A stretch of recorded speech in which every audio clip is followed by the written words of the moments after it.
Hello everyone, in the last class we were discussing about empirical formula and molecular formula. So today we will discuss further, that is about limiting reagent and stoichiometry and its calculations. So first of all we have to discuss about stoichiometry and its calculation. Stoichiometry क्या है भाई? Stoichiometry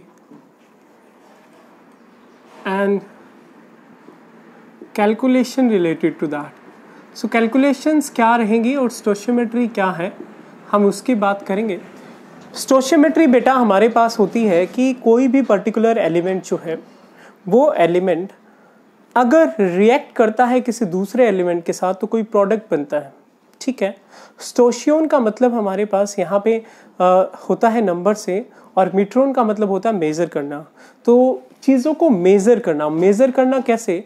अगर मेरे पास दो चीज़ें react कर रही हैं और वो दो चीज़ें रिएक्ट करके कोई एक प्रोडक्ट बना रही हैं तो कौन सा प्रोडक्ट कितने अमाउंट में प्रोड्यूस हो रहा है या फिर रिएक्टेंट मुझे कितना चाहिए, वो जो चीज़ें हैं वो हम स्टोशियोमेट्री में पढ़ते हैं. जस्ट से फॉर एग्जांपल अगर मेरे पास मीथेन गैस है और मीथेन गैस को मैं बर्न करता हूँ तो मीथेन गैस को बर्न करने से मेरे पास क्या बनता है, methane plus O2 will give us carbon dioxide plus water. ठीक है भाई.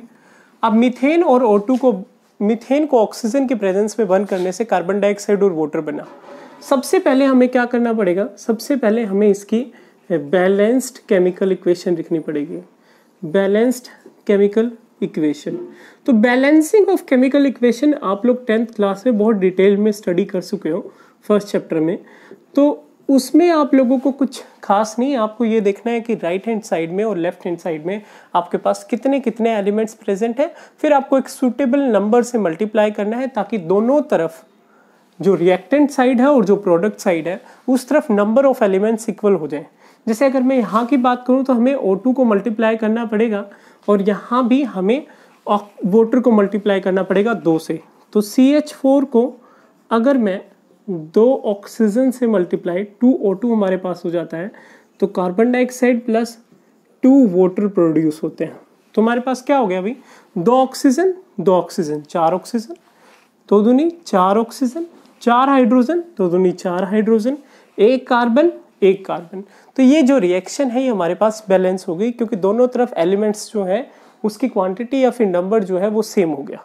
नाउ द क्वेश्चन कम, अगर मैं आपसे पूछता हूं कि मैंने मीथेन गैस जिसको मैं बर्न कर रहा हूं उसका कुछ अमाउंट से x ग्राम लिया और उस x ग्राम से मैंने पूछा कितना ग्राम जो है वो कार्बन डाइऑक्साइड प्रोड्यूस हुआ. x ग्राम का मतलब यहाँ पे मैं 5 ग्राम 6 ग्राम 7 ग्राम 50 ग्राम 100 ग्राम कितनी भी ग्राम मीथेन गैस ले सकता हूँ. तो इन दैट केस हम जो कैलकुलेशन करते हैं उसको हम बोलते हैं स्टोशियोमेट्रिक कैलकुलेशंस. ठीक है. अब हमारे पास भी आपको ये जो डिजिट्स दिख रहे होंगे जो हमने अभी आगे लगाए हैं जिससे हमने अभी मल्टीप्लाई करा है, ये जो डिजिट्स है जिसके आगे कुछ मल्टीप्लाई नहीं करा हुआ वो क्या है आपके पास, वो 1 है. तो ये वैल्यू और ये वैल्यू 1 2 1 2 इसको हम बोलते हैं बेटा स्टोशियोमेट्रिक कोफिशिएंट. ये क्या कहलाते हैं, स्टोशियोमेट्रिक कोफिशिएंट. स्टोशियोमेट्रिक कोफिशिएंट बहुत इंपॉर्टेंट है क्योंकि इसी से हमारा जो law of conservation of mass है वो जो है वो इस पर्टिकुलर इक्वेशन पे लगता है. क्योंकि law of conservation of mass के हिसाब से जितना रिएक्टेंट बन रहा है उतना ही प्रोडक्ट बनना चाहिए. नाउ द क्वेश्चन कम कि अगर हमारे पास कितना भी अमाउंट मीथेन गैस है, आपसे कार्बन डाइऑक्साइड वाटर पूछा जा सकता है, आपसे ये भी पूछा जा सकता है कि मीथेन को कितने ऑक्सीजन के साथ रिएक्ट करें कि हमारे पास से for example 5 gram carbon dioxide बने. तो ये जो चीज़ें हैं, ये जो कैलकुलेशन है ये हमारी होती है स्टोशियोमेट्री में. नाउ द थिंग इज कि अगर मैं कंसिडर करता हूँ कि मेरे पास मीथेन गैस है और वो ऑक्सीजन के साथ रिएक्ट कर रही है और हमारे पास क्या बन रहा है प्यारे बच्चों, carbon dioxide and water produce हो रहा है. ठीक है, ये हमारे पास बैलेंस केमिकल रिएक्शन थी. तो इसको हम अलग अलग तरीकों से लिख सकते हैं. अभी अगर मुझे लिखना है कि मोल्स की टर्म में, मैं इसे मोल्स की टर्म्स में लिख सकता हूँ.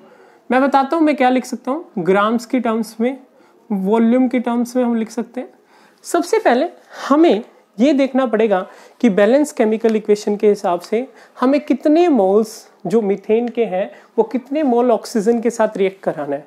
जैसा कि इसमें विजिबल हो रहा है, अगर हमारे पास 1 मोल ऑफ मीथेन है तो वो किसके साथ रिएक्ट करेगा भाई, वो 2 मोल ऑक्सीजन के साथ रिएक्ट करेगा और हमारे पास क्या बनेगा, 1 मोल कार्बन डाइऑक्साइड और 2 मोल वाटर प्रोड्यूस होगा। ठीक है भाई, एक तो तरीका ये है। दूसरा तरीका क्या है, एक मोल में कितना मास होता है ये मैंने बताया था जिस टाइम हमने मोल कंसेप्ट पढ़ा था। एक मोल में कितना मास होता है भाई, मोलर मास के बराबर। अब मीथेन गैस का मोलर मास क्या होगा, जो एटम्स का मास है उनका सम। एटम कार्बन के एक एटम का मास कितना होता है, 12 ग्राम, हाइड्रोजन 4 है तो 4 ग्राम, तो टोटल मास कितना हो गया, 16 ग्राम मीथेन गैस। यहाँ पे ऑक्सीजन का मॉलिक्यूल है ये देखना भी, तो एक ऑक्सीजन के मॉलिक्यूल का मास 32 ग्राम होता है, तो 2 मोल का कितना हो गया, 64 ग्राम। 1 मोल कार्बन डाइऑक्साइड का वेट कितना रहेगा आपके पास, 44 ग्राम।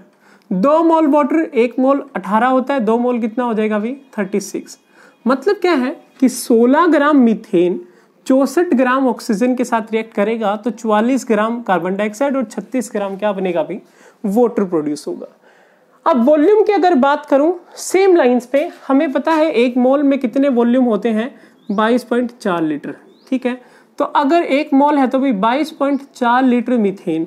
2 मोल है आपके पास गैस से कोई भी हो, आपको अगर लीटर की या फिर वॉल्यूम की बात करें, मोल हमेशा 22.4 लीटर ही रहेंगे।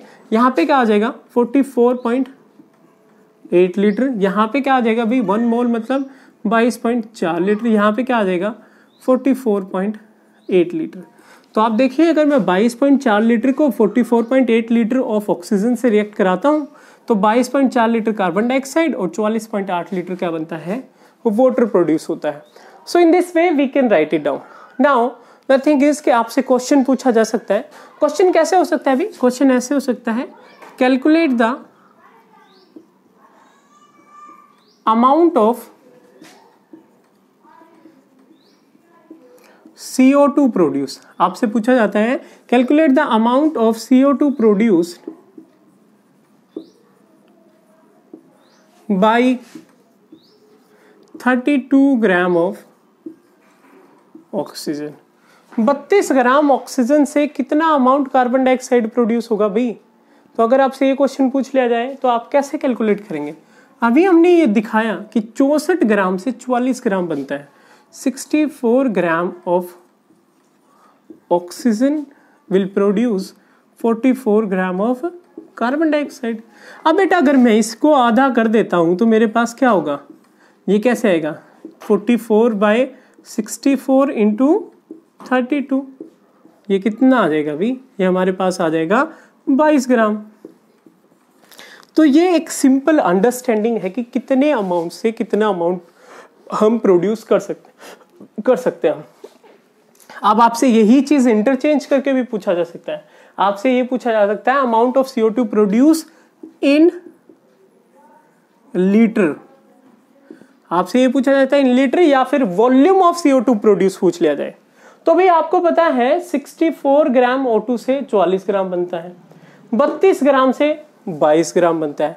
अब 22 ग्राम कार्बन डाइऑक्साइड प्रोड्यूस हो रहा है, यहां से आप नंबर ऑफ मोल्स निकालो भाई। 22 gram given mass divided by molar mass, तो कितने आ जाएंगे 1/2, मतलब आपके पास कितने मोल आ गए 0.5 मोल्स। और 1 मोल में कितनी वॉल्यूम होती है भाई 22.4 लीटर, तो आधे मोल में कितनी वॉल्यूम रहेगी 11.2 लीटर। तो इतना जो लीटर है वो कार्बन डाइऑक्साइड गैस प्रोड्यूस होगी अगर मैं 32 ग्राम ऑक्सीजन को जलाता हूं तो। मतलब आपने क्या करना है, इंटरचेंज करके आपसे पूछा जा सकता है। जैसे अगर इन्होंने 44 ग्राम आपने ये निकाल लिया अमाउंट निकालने के बाद आप इसको नंबर ऑफ मोल्स में कन्वर्ट कर दो। अब नंबर ऑफ मोल्स में कितनी वॉल्यूम है ये आपको पता है, 1 मोल में 22.4 लीटर, तो आधे मोल में 11.2 लीटर रहेगा। सो दिस इज अबाउट स्टोशियोमेट्रिक, कि हम कैसे कैलकुलेट करते हैं कि कितना अमाउंट जो हमारे पास रिएक्टेंट से कितना अमाउंट प्रोडक्ट प्रोड्यूस हो रहा है।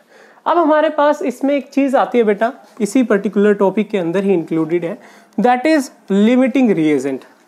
अब लिमिटिंग रिएजेंट क्या होता है भाई, लिमिटिंग रिएजेंट हमारे पास, इसको आप एक पर्टिकुलर सिचुएशन से समझ सकते हो, एक पर्टिकुलर एग्जांपल से समझ सकते हो। जैसे से फॉर एग्जांपल अगर मैं कहता हूँ एक कार मैन्युफैक्चरिंग कंपनी है और वो car manufacturing company different parts को असेंबल करके कार बनाती है। अलग अलग पार्ट्स अलग अलग कंपनी से परचेज करती है, उसको असेंबल करती है। अब उस कार मैन्युफैक्चरिंग कंपनी को कार बनाने के लिए जो सारे पार्ट हैं, जो अदर पार्ट्स हैं, वो सारे के सारे पार्ट्स मिल जाते हैं 10 दिन में, ठीक है भाई।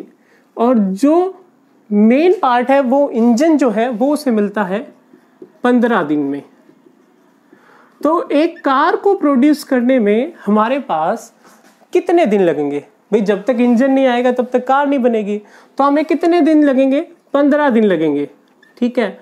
अब 15 दिन में कार बन रही है, मतलब क्या कि जो स्लोली काम कर रहे हैं, जो आराम से काम कर रहे हैं, वो डिसाइड कर रहा है कि आपके पास कितना प्रोडक्ट बनेगा, या फिर जो कम अमाउंट में काम कर रहे हैं। ऐसे ही कुछ हमारे पास होता है किसके केस में भी? केमिकल रिएक्शंस के केस में। केमिकल रिएक्शंस के केस में हमारे पास एक रिएजेंट होता है जिसको हम बोलते हैं लिमिटिंग रिएजेंट। लिमिटिंग रिएजेंट हमारे पास क्या करता है अभी? लिमिटिंग रिएजेंट डिसाइड करता है कि कोई भी जो रिएक्शन है उसके केस में प्रोडक्ट जो है वो कितना बनेगा, ठीक है। क्योंकि ये रिएक्शन को लिमिट कर देता है। भी रिएक्शन को लिमिट कैसे कर देता है उसको हम एक एग्जांपल से ही, अगेन सेम एग्जांपल से हम समझ लेते हैं, या फिर हम कोई दूसरा एग्जांपल ले लेते हैं। से फॉर एग्जांपल हमारे पास हाइड्रोजन और ऑक्सीजन गैस है, इन दोनों को हम लोगों ने मिक्स करा तो हमारे पास वाटर प्रोड्यूस हुआ, ठीक है भाई। अब ये देखो कि अगर मैं बात करूं वाटर की, तो हमारे पास 2 मोल हमें हाइड्रोजन चाहिए, 1 मोल हमें ऑक्सीजन चाहिए, और 2 मोल हमारे पास क्या बनेगा? वाटर प्रोड्यूस होगा भाई, ओके। 2 मोल हाइड्रोजन गैस, 1 मोल का 2 ग्राम, 2 मोल का 4 ग्राम, 1 मोल ऑक्सीजन गैस 32 ग्राम चाहिए, और 2 मोल वाटर मतलब 36 ग्राम। अब अगर मैं कहूं कि मुझे प्रोड्यूस करनी है, जो वाटर 36 ग्राम प्रोड्यूस हो रहा है वो 4 ग्राम और 32 ग्राम से प्रोड्यूस हो रहा है भाई। नाउ द क्वेश्चन कम कि अगर मैं इसके अमाउंट को आधा कर देता हूं, जैसे मैं इसे कर देता हूं 2 ग्राम, ठीक है भाई। अब अगर मैंने 2 ग्राम इसे कर दिया और इसका 32 ग्राम ही रखा, तो हमारे पास क्या होगा? हमारे पास जो ये ऑक्सीजन गैस है ये पूरी की पूरी रिएक्ट नहीं कर पाएगी भी, क्योंकि ये जो हाइड्रोजन है ये रिएक्शन को क्या कर देगा? ये लिमिट कर देगा और लिमिटिंग रिएजेंट की तरह काम करेगा। क्योंकि जैसे ही आपके पास ये 2 ग्राम है, इसका 2 ग्राम कितने के साथ रिएक्ट करेगा? ये 4 ग्राम 32 के साथ करता है, तो 2 ग्राम कितने के साथ रिएक्ट करेगा? 16 ग्राम। जैसे ही आपके पास 16 ग्राम ऑक्सीजन 2 ग्राम हाइड्रोजन के साथ रिएक्ट कर जाएगा, वैसे ही आपके पास ये जो रिएक्शन है स्टॉप हो जाएगी, क्योंकि इसके पास और रिएक्टेंट ही नहीं है।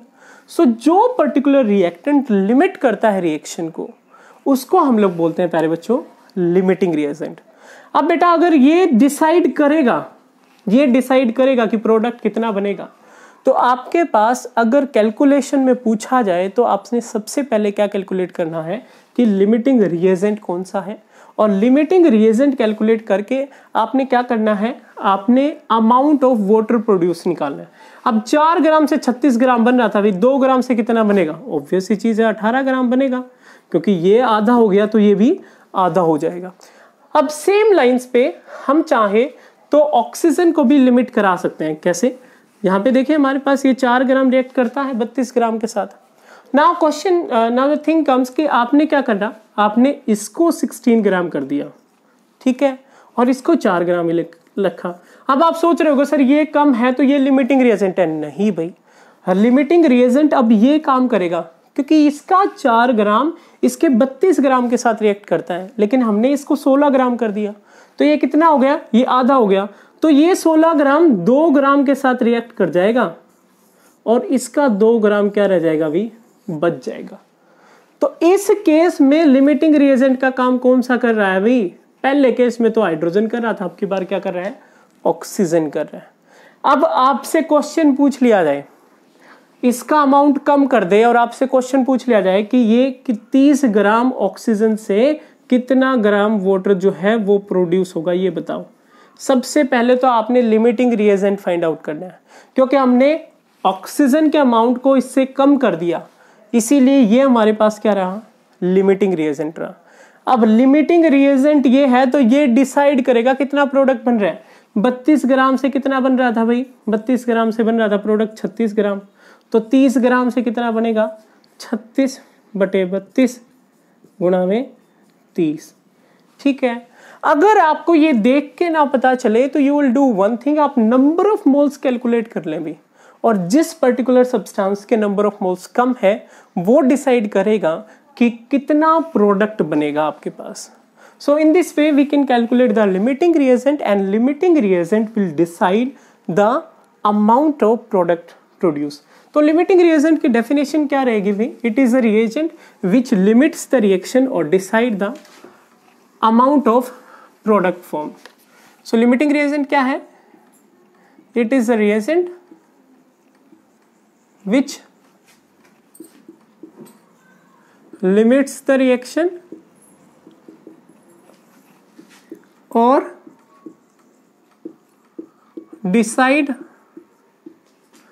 how much amount of product is formed, मतलब decide how much product is produced, कितना अमाउंट आपके पास प्रोडक्ट जो है वो प्रोड्यूस होगा। तो ये जो डिसाइड करे या फिर जो लिमिट करे रिएक्शन को, या फिर जो कम अमाउंट में प्रेजेंट हो, वो क्या कहलाता है, लिमिटिंग रिएजेंट कहलाता है। So this is all about the chapter बेटा, फर्स्ट चैप्टर हमारा कंप्लीट हो गया है। Further in the next class we will discuss about our next chapter, that is structure of atom. Okay everybody, then we will meet in the next class. Thank you so much dear student.